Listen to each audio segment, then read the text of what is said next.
ज़िले गुलबर्गा के मजलिस इत्तेहादुल मुस्लिमीन के सदर मोहतरम जनाब अब्दुर्रहीम साहब,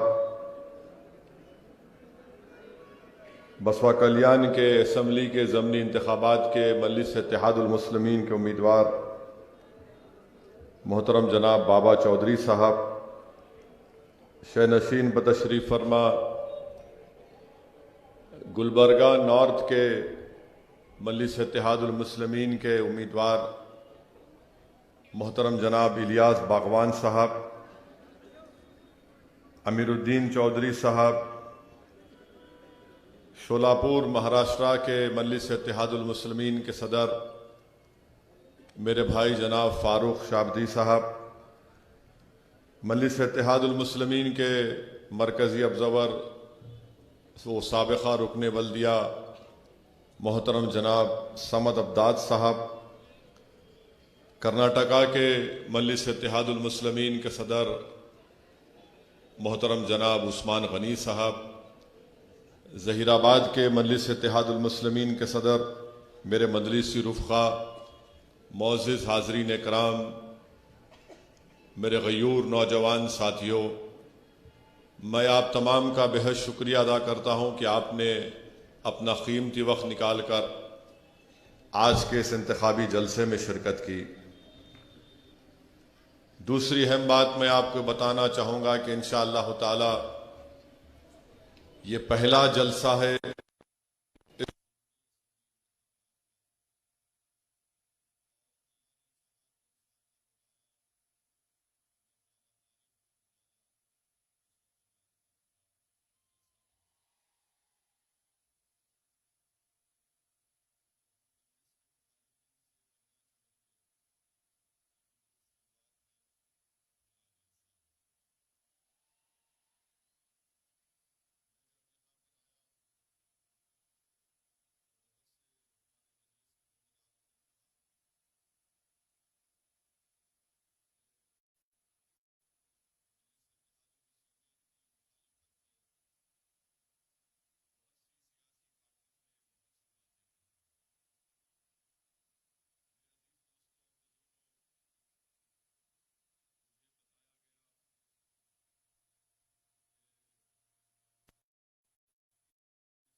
मेरे को डिवाइड करने की जरूरत ही नहीं, तुम खुद टूटने वाले हो इंशाअल्लाह। और मैं हैदराबाद से आया नहीं तो तुम खड़े हो गए। लक्ष्मण ये बात कर रहे, अर्जुन इनके खिलाफ खड़ा है।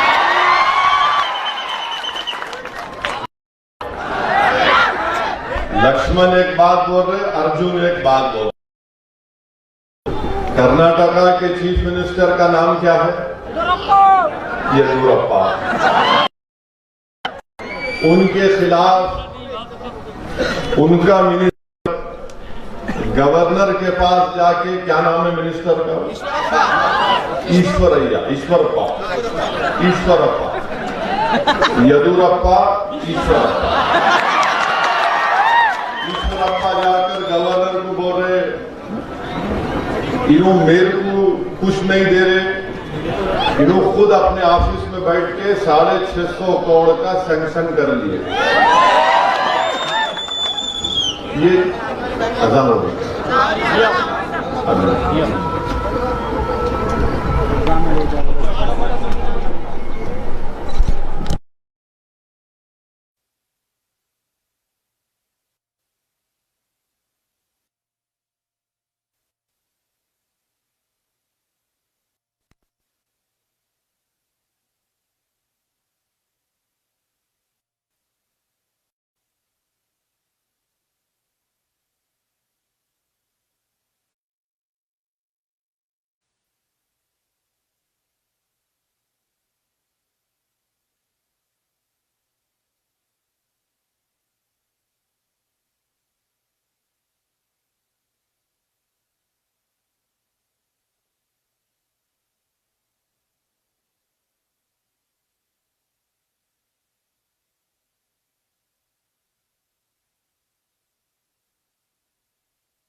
बिस्मिल्लाहिर्रहमानिर्रहीम।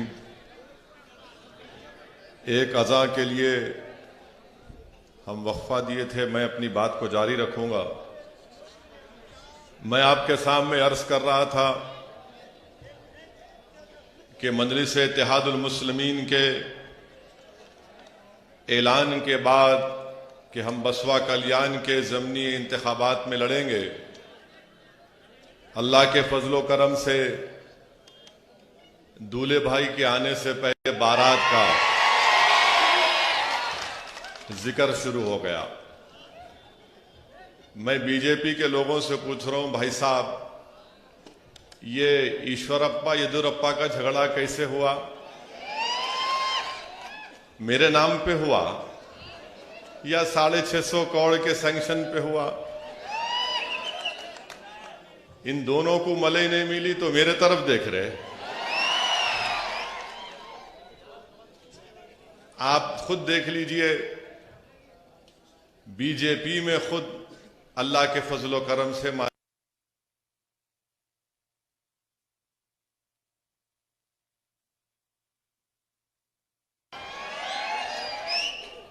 तो ये अच्छी बात है ना, ऐसा ही होना। क्योंकि इनके नमाज के लिए रुक गए तो मैं अपनी बात को जारी रखूंगा। तो ये हो गया। अब दूसरी बात, कांग्रेस के लोग गाली दिया कि अच्छा है भाई, ऐसा है ना, इंसान क्या फितरत जैसी रहती, उन्हें वैसी जबान से बात करता, जैसा दिमाग में रहा गाली तो गाली देता उन्हें। अब जैसा यूपी के चीफ मिनिस्टर, उन्होंने माइक सामने था तो लफ्ज सी बोल दिया उन्होंने, हम उर्दू में चीम से बोलते ना, वो सी बोल दिया, वो उनकी काबिलियत है। तो कांग्रेस के भी लोगों की जो काबिलियत रहती, दिमाग में जो भरा हुआ रहता ना गंदगी, उसको कुछ भी बोलो आप, वो जबान पे निकल जाती। अब मैं नहीं बोल सकता, मैं ट्विंकल ट्विंकल थोड़ा पढ़ा हुआ हूं, तो उन्होंने वो बात बोल दिए। मैं कांग्रेस के लोगों से पूछ रहा हूं, भाई साहब आप मेरे बारे में जिक्र कर रहे, बहुत अच्छा है, क्योंकि आपको पूरे भारत में एक ही मर्द नजर आता, कोई बात नहीं, अब दो आप 2018 में असेंबली का इलेक्शन हुआ था, कांग्रेस के 13 एमएलए बीजेपी में कपड़े उतार के भाग गए, पूरे ने उतारे, 13 के 13 भागे ने भागे।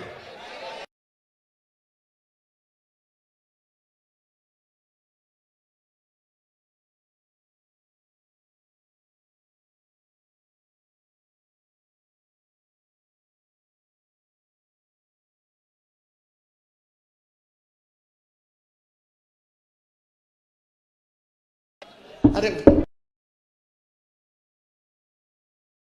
वहां बोलो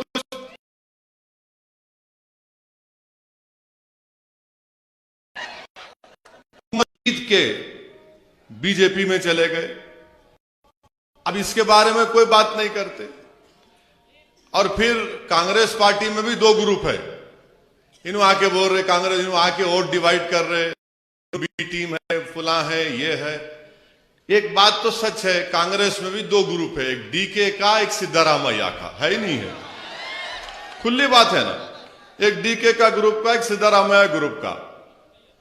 अब ये डीके के ग्रुप वाले, सिद्धारामैया ग्रुप वाले, ये दोनों की लड़ाई चल रही, ये भी अच्छा है, वेरी गुड, हमारे पीछे नहीं पड़ते, तुम लड़ते रहो, अल्लाह करे तुम्हारी और बढ़ते जाए, अल्लाह करे कि लक्ष्मण और अर्जुन में और दूरियां पैदा हो, अल्लाह करे कि येदुरप्पा और ईश्वरप्पा में और दूरियां पैदा हो, अल्लाह।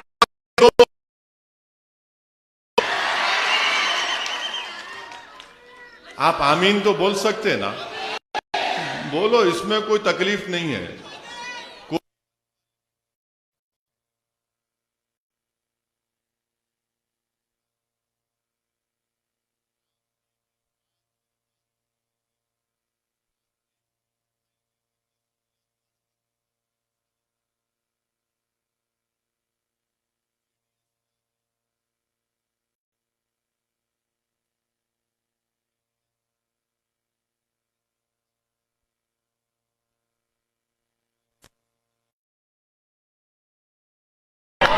तीनों के तीन भाग, अरे तुम्हारे को चीफ तुम बने, तुम्हारे को छोड़ के भाग गए, मेरे को पूछ के गए, या मैं उनको कल्याणी बिरयानी खिलाया था, वहां जाओ,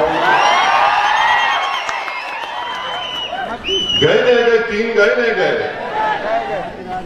अब उसका जिम्मेदार कौन? अरे हर चीज का, अगर कुछ भी कल कल्याण, बसवा कल्याण में अगर मुर्गी बांग नहीं दी सुबह 4 बजे, नहीं शेरवानी गई होंगी यहां से, भैंस दूध नहीं दी, नहीं यहां से कुछ बोले होंगे, पुलिस वाले गए होंगे, बाबा चौधरी गया होगा यहां से, यानी हद हो गई हुरूर तकब्बुर की कि हर चीज कुछ भी हो, नहीं इन्हों जिम्मेदार। भाई साहब वक्त है, गर्दन मोटी है, मालूम झुक नहीं सकती। अगर नहीं झुक सकती तो कम से कम बैठ के झांक लो गिरेबान में। कितने 3 भाग गए, कांग्रेस के 13 भाग गए, और फिर इन्होंने मजलिस को बी टीम, मजलिस वोट काटने आए, और फिर बोलते रहे उनको पैसों से खरीद लिए। अरे भाई साहब, तुम बिकने तैयार हो तो और फिर बीजेपी ने तो माशाल्लाह लक्ष्मण गारू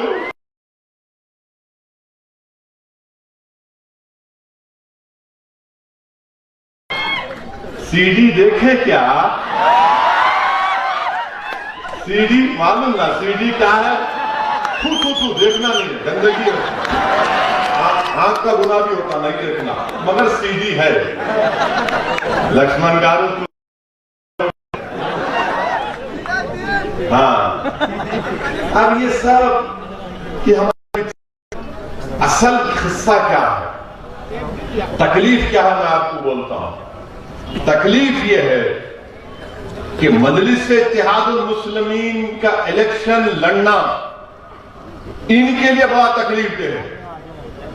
वो हरगिज ये नहीं चाहते कि बसवा कल्याण में गरीब और मजलूम अवाम की एक लीडरशिप बने। ये हरगिज बर्दाश्त नहीं कर सकते कांग्रेस, बीजेपी, जेडीएस वाले। इनको डर इस बात का हमेशा, ये मजलिस वाले जहां भी जाते लीडरशिप को बनाते, और हमारा काम भी यही है कि जमीन से लीडर बने, क्योंकि ना आसमान से कोई जमीन आने वाला है, ना कोई जमीन से निकलकर कोई लीडर आने वाला है।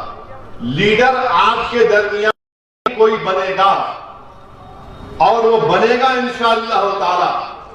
बसवा कल्याण बनेगी इंशाअल्लाह ताला, और वो आपको बनाना है। मैं कोशिश करूंगा, आपके सामने आकर लड़ता रहूंगा, मगर बनाना तो आपको है, और ये बनना जरूरी है, क्योंकि जब अहले गैरे हमारी जिंदगियों का फैसला करते आए हैं, अब अहले गैरे नहीं करेंगे। अब बसवा का आपका भाई, आपका बाप, आपका दोस्त, आपका रिश्तेदार करेगा।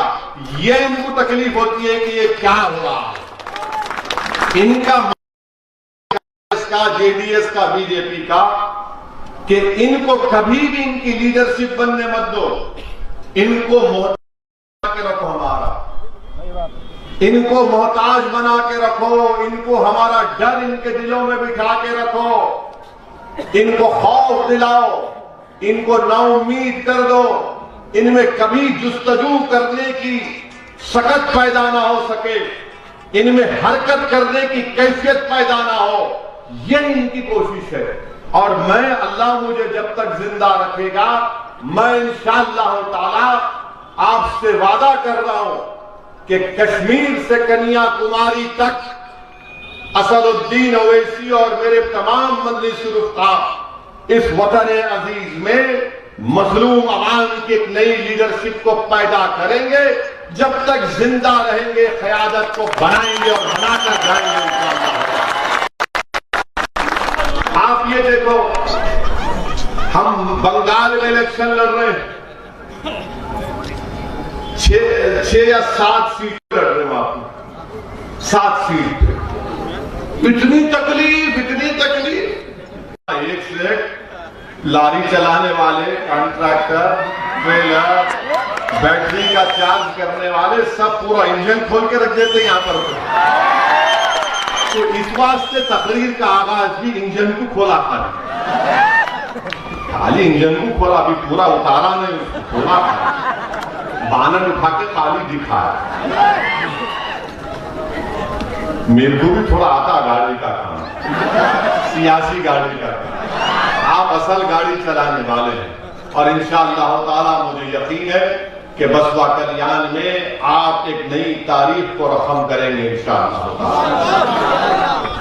इसीलिए मजलिस इत्तेहादुल मुस्लिमीन ने नॉर्थ गुलबर्गा से इलियास बागवान साहब को हम ऐलान कर दिए।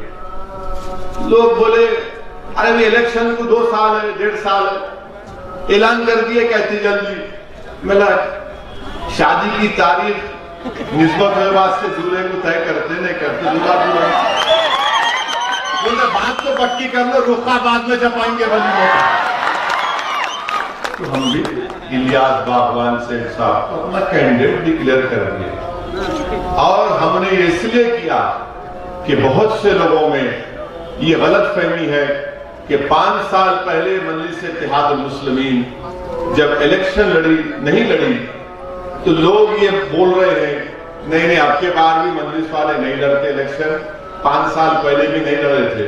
तो मैं आपको बताने आया हूं कि आने वाले ये इलेक्शन में तो हमारे कैंडिडेट हैं, बाबा चौधरी हैं। असेंबली के इलेक्शन जब आएंगे इंशाअल्लाह ताला हम ना सिर्फ गुलबर्गा बल्कि बिदर, हुमनाबाद, बीजापुर, वो जगह है कर्नाटका में हम कैंडिडेट खड़ा करेंगे। हम बात कर रहे हमारे गुलबर्गा के सदर का नाम अब्दुल रहीम है, उनको और एक नाम है उनका नहीं मालूम शायद, क्या नाम है? मिर्ची से। तो मिर्ची को लगा दिया उनके पीछे। तो ये लड़ना है इलेक्शन लड़ने के लिए पूरी मजलिस तैयारी कर रही है। उस्मान गनी अभी तकरीर सुने आप, कन्नड़ा जबान में ऐसा पानी कैसा बोलते हो, तड़ातर तड़ातर तड़ातर। उस्मान गनी साहब अभी मेरे को बोल रहे थे साहब हुबली को जाना है, हुबली के मुफ्ती साहब, हुबली के काजी साहब आए थे हैदराबाद, बोले आप आइए। अब मेरी कोशिश है कि इंशाअल्लाह ताला कि वहां जाऊं। मैं वादा किया था कि रमजान से पहले आऊंगा, मगर यहाँ का ज़िमनी इंतखाबात आ गए, बंगाल के इलेक्शन में भी जाना है। इंशाअल्लाह ताला मजलिस इत्तेहादुल मुस्लिमीन 13 तारीख से 13 हाँ कोशिश करेंगे उस्मान गनी साहब। तो ये मजलिस इत्तेहादुल मुस्लिमीन का कर्नाटका के ताल्लुक से प्रोग्राम। बिदर में बल्दिया के इलेक्शन हो रहे, हम भी लड़ रहे, वहां लड़ेंगे, और इंशाअल्लाह ताला बिदर में सबसे ज्यादा कॉर्पोरेट कमजोर हो गए कि हमारी बहन को जेल में कम से कम आके जेल में मिलने की मुझे बड़ी तकलीफ हुई, और मुझे उनकी बात सही भी लगी। बात वक्त सच बोलने से इंसान की अना को तकलीफ होती है, मगर उस इंसान को मालूम होता है कि सच्चाई है। मैं दिल्ली से सुबह फ्लाइट लेके आया और सीधा बिदर के जेल को गया और जाकर हमारी बहन से और उनसे मुलाकात किया। तो ये इनको ये सब चीजें इनको पसंद नहीं आती, इनको यही तकलीफ है। अब कांग्रेस वालों का एक और मसला है, उनके बहुत बड़े लीडर है, उनका नाम नहीं ले सकता मैं, उन्होंने हार गए अमेठी में हार के उन्होंने वायनाड केरला में लड़े। अब कर्नाटका का केरला का इलेक्शन हो रहा, इलेक्शन में वो क्या करे, समंदर में कूद के तीर रहे। क्या बात है, आप बताइए। अगर मैं यहाँ पर बसवा कल्याण आके बोलूंगा चौधरी साहब ने की बड़ी मौली कहा है, वाला गाइड मार के निकलता हूं, बताओ। चौधरी साहब बोलते इन्हें क्या मेरकुंड माने को आया। ये हाल है इनका, ये हाल है, इन पे क्या भरोसा कर सकते। कांग्रेस पार्टी को अगर आप वोट देंगे तो याद रखिए वो फिर कपड़े उतार के येदियुरप्पा का भाग जाने वाले हैं। मैं लिख के दे रहा हूं आपको, 13 तो भाग गए और येदियुरप्पा ऐसा बैठे हुए आजा मैं तेरे को बनाता हूं, क्या बना तो नहीं मानो, कितों को बनाते नहीं मानो। तो ये कांग्रेस पार्टी का ये हाल हो चुका है। अब जेडीएस का मामला ऐसा है कि उन्होंने बेचारे एक के बाद उनकी विकटा गिरते जा रहे हैं, नहीं होने वाला। इसीलिए मेरी आपसे गुजारिश है कि 17 अप्रैल के दिन आप मुत्तहदा तौर पर बेखौफ होकर आप मजलिस इत्तेहादुल मुस्लिमीन के उम्मीदवार के हक में वोट दीजिए। बसवा कल्याण के बहुत से मसाइल हैं, बसवा कल्याण के ट्रेन है नहीं है? नहीं है। ट्रेन की आवाज सुन के नहीं है? बिल्कुल नहीं सर, नहीं कोई है, डेवलपमेंट नहीं है। बिल्कुल नहीं है। कब से नहीं है? साल होगा भाई, हाँ? जब से नहीं है। अब्बा के जमाने से नहीं है, दादा के जमाने से नहीं है, दादा के जमाने से। के जमाने से नहीं है सर। अभी भी वोट देते। बिल्कुल नहीं। अब ट्रेन होना ना, तो ट्रेन होना तो एक अच्छे इंजन के ड्राइवर को चुनना। बाबा चौधरी है, कोई बात ही नहीं करता। इनवारे शेरवानी आ रहा, तोड़ने को आ रहा, भड़काओ भाषण देगा, लड़ाईगा। ट्रेन की बात करो, ट्रेन की बात कोई करते नहीं। अच्छा, बीजेपी 6.5 साल से दिल्ली में विद्रोह है, यानी प्राइम मिनिस्टर मोदी जी है। ये बिदर डिस्ट्रिक्ट में 2 बार एमपी हो गए। ट्रेन का एक लफ्ज है बोलते हैं वो। अरे भाई, ट्रेन लेके आना था ना बसवा कल्याण में, कुछ नहीं। बीमार हुए तो बीदर, सोलापुर, हैदराबाद जाना पड़ता नहीं पड़ता? जाना पड़ता ना। बीमार हुए तो बीदर जाना या सोलापुर जाना या हैदराबाद जाना, फिर भी वोट देते। बिल्कुल नहीं सर, इस बार ये अस्पताल होना, बाबा चौधरी एक छोटा दवाखाना तो खोलिए कम से कम। अब एमएलए बन गए तो लड़के इंशाअल्लाह ताला बड़ा गवर्नमेंट का हॉस्पिटल यहाँ पे खुला सकते।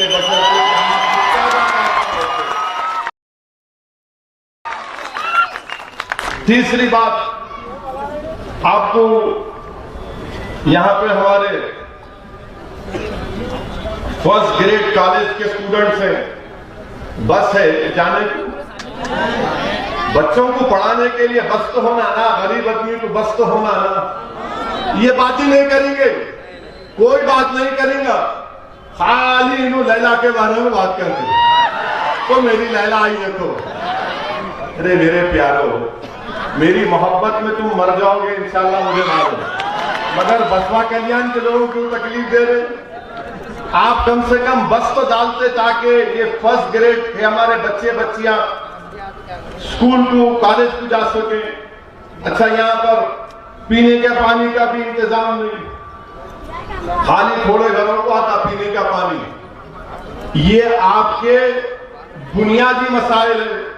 फिर इससे हट के आप देखो, आपके पास माशाल्लाह से 150 किस्म की जड़ी बूटी है, 150 किस्म की जड़ी बूटी है पूरे बसवा कल्याण में। अगर सही रिसर्च करे तो यूनानी आयुर्वेदिक को फायदा होता। अच्छा, कुछ नहीं करे, वो बाबा को लाना था जो सांस करा के सिखाते, ये नाक से लेके इससे छोड़ो, उससे खींच के इधर छोड़ो, उसको तो बुलाना था। 150 जड़ी बूटियां हैं, तो 150 जड़ी बूटियों को इस्तेमाल करने के लिए आपको एक जड़ी बूटी को वोट देना, उसका नाम मजलिस इत्तेहादुल मुस्लिमीन। कुछ नहीं करते। अच्छा, फिर यहाँ पे अब हमारे हडापाट बरादरी के भाई कम्युनिटी के लोग है ना, हदापात हमारे भाई है, जात के लोग है, कम्युनिटी के लोग। हड़पट, माफ करना, तलफ्फुज में गलती हो गई। तो उनके बारे में प्रभु चौहान कहते मिनिस्टर है, होने की होंगे मिनिस्टर, मेरे को क्या करने का। प्रभु चौहान साहब ये बोले, अगर कोई हड़पट बिरादरी का कोई जीत गया तो क्या उन्हें असेंबली में जाके किसी का शेव करेंगे, दाढ़ी बनाएंगे? ये बोले नहीं बोले सर, बोले। ये भड़काऊ भाषण नहीं है। बिल्कुल बोले सर। खाली हमारे चेहरे को देखते हैं कि चेहरे पे दाढ़ी, सर पे टोपी, भड़काऊ भाषण, आतंकवादी, जिहादी, एंटी नेशनल। इन्हों बोले सो इनके मुंह से खून गिर रहे, मोतिया गिर रहे, मोगरा गिर रहा। मैं हमारे हड़पट बरादरी के लोगों से अपील कर रहा हूं कि आप मुत्तहिदा तौर पर 17 अप्रैल के दिन बाबा चौधरी के हक में अपने वोट का इस्तेमाल करिए। हम आपसे वादा कर रहे हैं कि इंशाअल्लाह ताला हम पूरा आपके साथ कंधे से कंधा मिलाकर आपकी मसाइल के लिए, आपके इंसाफ के लिए लड़ेंगे इंशाअल्लाह ताला। फिर हमारे मराठा बरादरी के लोग भी इस असेंबली हल्के में बसपा कल्याण में रहते हैं। बरसों से हमारे मराठा भाई बोल रहे हैं कि हमको रिजर्वेशन दो, मगर येदुरप्पा ईश्वरप्पा खाली मलाई पे लड़ रहे। 650 करोड़ मेरे को कर दिया है, मेरा काम पहचान लिया। वो लड़ते थे घर में, जब आया एक भाई लेकर कुछ भाग जाता तो दूसरा भाई जाके रोता, अम्मी क्या मामला, मेरा खिलौना लेके भाग गया। इनका हाल यही है। हमारे मराठा भाइयों को रिजर्वेशन दीजिए, हक बनता उनका। वो सोशली एजुकेशनली यहां पर बैकवर्ड है, उनको मिलना चाहिए। इसके ऊपर कोई बात नहीं करते आप। और फिर जो कांग्रेस की तरफ से ये वादा किया गया था कि टीपू सुल्तान के नाम से एक सर्कल बनाया जाएगा बसपा कल्याण में, बंगला में, वो भी भूल गए।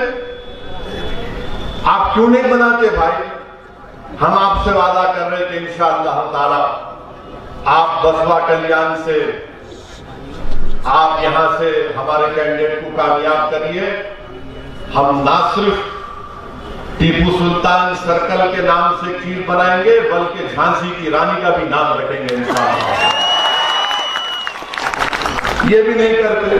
अच्छा, ऊपर से लक्ष्मण बोल दिए मैं आ रहा हूं और यहां पर डिवाइड करने की बात करूंगा। मैं लक्ष्मण साहब की पार्टी से पूछना चाह रहा हूं, आपने पूरे कर्नाटका में कैटिल बैन क्यों लगाया? आपने भैंस के काटने पर भी पाबंदी क्यों लगाई? आप कौन होते? मैं घर में क्या खाता हूं, क्या पहनता हूं? आपको कोई अख्तियार नहीं है कि आप मेरे घर में झांके या मुझसे कहे कि आप ये खाओ, ये मत खाओ, ये कपड़े पहनो, ये बोलो, ये मत बोलो। इसलिए कि सुप्रीम कोर्ट का जजमेंट है राइट टू प्राइवेसी का, और सुप्रीम कोर्ट ने कह दिया कि प्राइवेसी भारत के शहरियों के लिए उनका एक बुनियादी हक है। और प्राइवेसी का मतलब यह है कि मैं कुछ भी कर सकता हूं, बशर्ते कि मैं कानून ना तोड़ूं। मैं अपने घर में कुछ भी कर लूंगा। आप कौन होते? और इनके इस फैसले से पूरे कर्नाटका में 50 लाख लोग बेरोजगार हो चुके हैं। 50 लाख लोग, जिसमें हमारे कुरैश बरादरी की एक बहुत बड़ी तादाद है। वो तो उनका ऑक्यूपेशन है। सब बरसों से 100 साल 200 साल से वही काम कर रहे हैं। आप पूरा उनको रोड पे ला दिए, पूरा का पूरा उनको बर्बाद कर दिए। और फिर इसका सबसे बड़ा नुकसान किसान को हो रहा है। वो किसान जो जानवर खरीदता है और एक वक्त के बाद वो जानवर उसको बेचना पड़ता नया जानवर खरीदने के लिए, आप वो जानवर भी नहीं खरीदते किसान से। आप कुरैश बरादरी को बर्बाद कर दिए। अब बताइए फिर गरीब कहां जाएगा, क्या खाएगा? और बीफ का जो गोश्त होता है, मैं किसी को दिलाजारी के लिए नहीं कह रहा हूं, मेरा हरगिज मतलब ये नहीं। बीफ का जो गोश्त होता है वही तो गरीब खा सकता है ना। अगर आप बोलेंगे नहीं तू दाल खा, अरे भाई दाल महंगी है।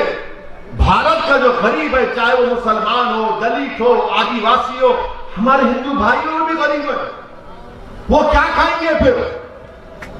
और मैं नहीं कह रहा हूं, बीजेपी के लोग मेरे सवाल का जवाब दो कि कर्नाटका में national family health survey 4th round हुआ, जिसमें खुद कर्नाटका की सरकार ये कह रही है कि 39% दलित और आदिवासियों के बच्चे स्टंटेड होते हैं, यानी जो उम्र में उनका वजन होना उतना वजन नहीं होता। क्या खाएंगे फिर ये दलित आदिवासियों के बच्चे? या आप कह रहे हैं? फिर आप कर्नाटका की हुकूमत सरकार कहती है कि 40% बच्चे अंडर नरिश, यानी खाने को नहीं मिलता उनको। ये दलित आदिवासियों के और 56% बच्चे एनीमिक है, खून नहीं है। क्या खाएंगे उन्हें? दाल खरीदेंगे उन्हें? आप बताइए कितना बड़ा जुल्म कर्नाटका में बीजेपी की हुकूमत कर रही है। मकसद क्या है कि हिंदुत्व की आइडियोलॉजी को प्रमोट किया जाए, उनके आइडियोलॉजी को पूरे कर्नाटका पर मुसल्लत कर दिया जाए, और उसका नतीजा यह हो रहा है कि गरीब भूखा मर रहा है। 50 लाख लोग बेरोजगार हो चुके हैं इनके गलत फैसले की वजह से। इसलिए आपको मैं अपील कर रहा हूं कि हिंदुत्व की इस आइडियोलॉजी, शिक्षा बोलते ना, डीके बोलते ना, सिद्धरामैया बोलते, सब बैठ के तमाशा देखे। थाली नहीं बजाना है, सोचना है। थाली बजाने के लिए नहीं बोल रहा हूं। दिमाग जब यहां से आप जाएंगे, मैं आप चाहता हूं कि आप एक फिक्र, कर्नाटका में अल्लाह के रसूल सल्लल्लाहु अलैहि वसल्लम की शान में गुस्ताखी हुई। बेंगलुरु में धरना हुआ, गड़बड़ हुई, तशद्दुद हुआ, बच्चों को पकड़ा गया। उन पे क्या कानून लगा दिए? Unlawful activities prevention act, unlawful activities prevention act. ये कानून में इस बात की गुंजाइश है कि 180 दिन तक आप एक शख्स को या जो भी पकड़ेंगे उनको जेल में रख सकते हैं, डिटेंशन में। कितने दिन? 180 दिन। 180 दिन में तो कितने हो गए प्यारे? कितने महीने हो गए? कितने? 6 महीने 180 डेज रख सकते हैं। यह कानून कौन बनाए मालूम आपको? कौन बनाए कानून मालूम आपको? कांग्रेस पार्टी। कांग्रेस पार्टी बनाई। 2008 में चिदंबरम तरमीम करे। मैं दिल्ली में यूपीए हुकूमत की तारीफ कर रहा था, मैं पार्लियामेंट में मुखालिफत किया, उसके खिलाफ वोट दिया। आप जाके देखो, यूट्यूब पे तकरीर है। बाद में 2019 जुलाई में अमित शाह ने इस कानून को और गंदा कर दिया, बिल्कुल, और तरमीमात लेकर आए। उस तरमीमात में क्या था कि दिल्ली में एनआईए का कोई इंस्पेक्टर बैठ के बोल सकता कि बसवा कल्याण का फला शख्स टेररिस्ट है, बगैर कोर्ट उसको सजा दिए।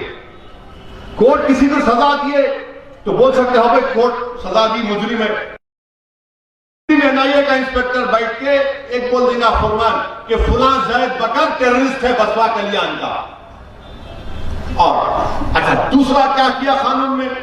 अगर कोई, मैं CAA के खिलाफ एहतजाज करूंगा या 370 निकाले उसके खिलाफ एहतजाज करूंगा तो लगा दो इनके ऊपर। ये जब कानून पार्लियामेंट में पास हो रहा था,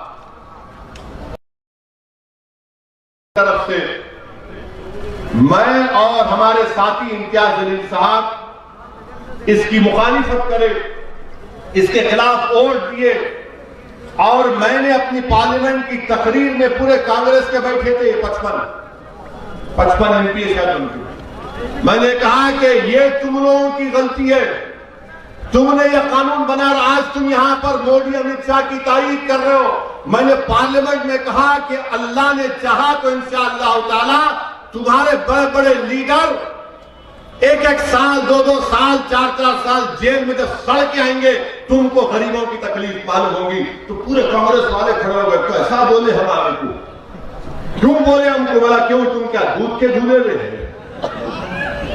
तुमको नहीं बोल सकते। वही कानून पार्लियामेंट में कांग्रेस अमित शाह की तारीफ करी। पार्लियामेंट में कांग्रेस पार्टी अमित शाह के इस कानून को जो घंटा बना दिया गया, स्ट्रिंजेंट बना दिया गया, जो अंग्रेजी का लफ्ज है, उसकी कांग्रेस तारीफ करी। आज वही कानून की बुनियाद पर बेंगलुरु के बच्चे जेल में सड़ रहे हैं। मैं तशद्दुद की तारीफ नहीं कर रहा हूं, मगर यूएपीए लगा दिया, कांग्रेस पार्टी सपोर्ट की, तो मालूम हुआ कि दिल्ली में राम और श्याम की जोड़ी है। और बसवा कल्याण में आते ही शेरवानी बोलते, उन्हें बोलता ये बोलता बीटी। आप क्यों सपोर्ट किए बताओ ना? राज्यसभा में आपने क्यों तारीफ की? वही यूएपीए का कानून, इतना गंदा कानून है, बेल भी नहीं मिलती उसमें। यानी बेल अगर मिलना है तो कोर्ट को, मैं अगर वकील हूं तो कोर्ट को बताना पड़ता है कि आप, अगर ये बच्चा मुजरिम है, केस होगा उस पर, तो कोर्ट को मुतमईन करना पड़ता है कि इसके ऊपर कोई केस नहीं लग सकता। बेल में नहीं होता ये, मगर ये कानून बना दिए। कौन बनाए? राहुल गांधी और अमित शाह मिलकर बनाए। और गाली हमको देते, हम इसकी मुखालिफत किए। ये कांग्रेस पार्टी का उसूल है मेरे भाई। ये बीजेपी का असली चेहरा आपके सामने है। इसीलिए मेरी आपसे अपील है कि आपको बसवा कल्याण में इंशाअल्लाह ताला, बल्कि पूरे कर्नाटका में आपको अपनी एक क़यादत को बनाना है। मैं यहां पर अपनी मकबूलियत में इजाफा करने को नहीं आया हूं, मैं यहां पर अपनी जात के लिए नहीं आया हूं। अल्लाह मेरी नीयत को जानने वाला है। मैं आपसे अपील करने आया हूं कि आप अपने वोटों से अपनी पार्टी को, अपनी क़यादत को बनाइए और ऐसा काम करिए कि जब हम इस दुनिया से जाएंगे, और हक है, हम सबको जाना है इस दुनिया से, कोई नहीं रहने वाला है यहां पर, सबको जाने का है, सबका दी एंड होगा, सब जाएंगे इंशाअल्लाह ताला। असदुद्दीन ओवैसी भी जाएगा, मैं भी जमीन की ग़िज़ा बनूंगा, मेरे जिस्म के हड्डियां इस जमीन की मिट्टी में गल जाएंगे, मगर मेरी नीयत यह है कि जब कभी भी अल्लाह मेरी जिंदगी मुझसे छीन ले, अल्लाह का हक है, वो अल्लाह ही करने वाला, मगर मेरा मकसद एक ही है, हम मेरे तमाम मजलिसी रुफ़क़ा का मकसद एक ही है कि हम चले भी जाएंगे तो आपके पास आपके लिए लड़ने वाला हो, आपकी क़यादत हो, आपकी आवाज, आपकी तमन्नाओं, आपकी तकालीफ को कोई बयान करने वाला हो, कोई नौजवानों के हिम्मतों को टूटने ना दे, कोई नौजवानों के आंखों से बहते आंसू को रोक कर कहे कि रोने का टाइम नहीं है, रुलाने का टाइम है। कोई हमारी मां और बहनों को हिम्मत दिलाए कि डरो मत, हिम्मत से काम करो। हमारे बच्चियों को कोई दिलासा दिलाए कि भो मेरे बच्चियों, इस मुल्क में, इस माशरे में जहेज की लानत की परवाह मत करो, मगर तुम तालीम याफ्ता बन जाओ, ताकि हमारी बच्चियां जब तालीम याफ्ता हो जाएंगी तो ताकतवर हो जाएंगी। ये काम हम करना चाहते हैं। ये मजलिस इत्तेहादुल मुस्लिमीन का पैगाम है, ये हमारे ख्वाब है मेरे भाई। और मैं आपसे अपील कर रहा हूं कि तुम भी ख्वाब देखना शुरू करो, तुम भी ख्वाब देखना शुरू करो। ये ख्वाबों को पूरा करने का वक्त है। अब आंसू बहाने का वक्त नहीं है, डरने का वक्त नहीं है, ये सोचने का वक्त नहीं है कि अगर इनको वोट दिए तो क्या होगा। अरे क्या होगा मेरे भाई, मेरे बुजुर्गों, लोग आकर इस जलसे के बाद आपसे बोलेंगे कि असदुद्दीन ओवैसी फिरका परस्त है, मजलिस सेकुलरिज्म को कमजोर करना चाहती है। मैं इनसे एक ही बात पूछना चाह रहा हूं, कहां है इंसानियत? जब एक 13 साल का बच्चा किसी मंदिर में जाकर पानी पीता है तो उसको गिरा गिरा कर मारते आप। 13 साल का प्यासा पानी पीने गया, ये इंसानियत है? ये सेकुलरिज्म है? बताओ फिर क्या है ये? पीरू खान को रोड पे गिरा गिरा कर मारते, 1 लाख को मारते। कल एक वीडियो देखा कि इलाहाबाद में किसी के घर में घुसकर मार रहे, सामान तोड़ रहे, पुलिस आई तो पुलिस के सामने मारते। मैं इसीलिए लोगों से चिढ़ता हूं। मैं इनसे जब मेरे से बात करते सेकुलरिज्म की, मैं कहता हूं मैं उस सेकुलरिज्म को मानता हूं जो संविधान में बाबा साहेब अम्बेडकर ने बनाया था। मैं तुम्हारे ढकोसले सेकुलरिज्म को नहीं मानता।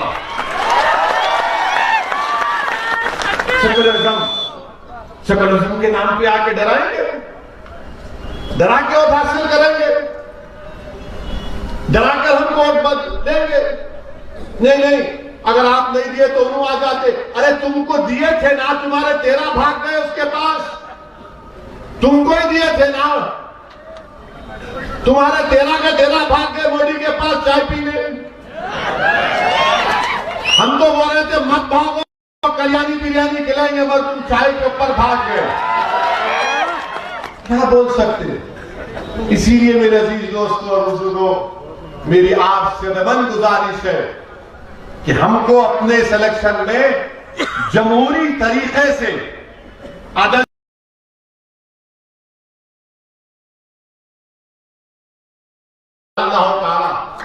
अल्लाह जीत हमको कामयाबी देगा।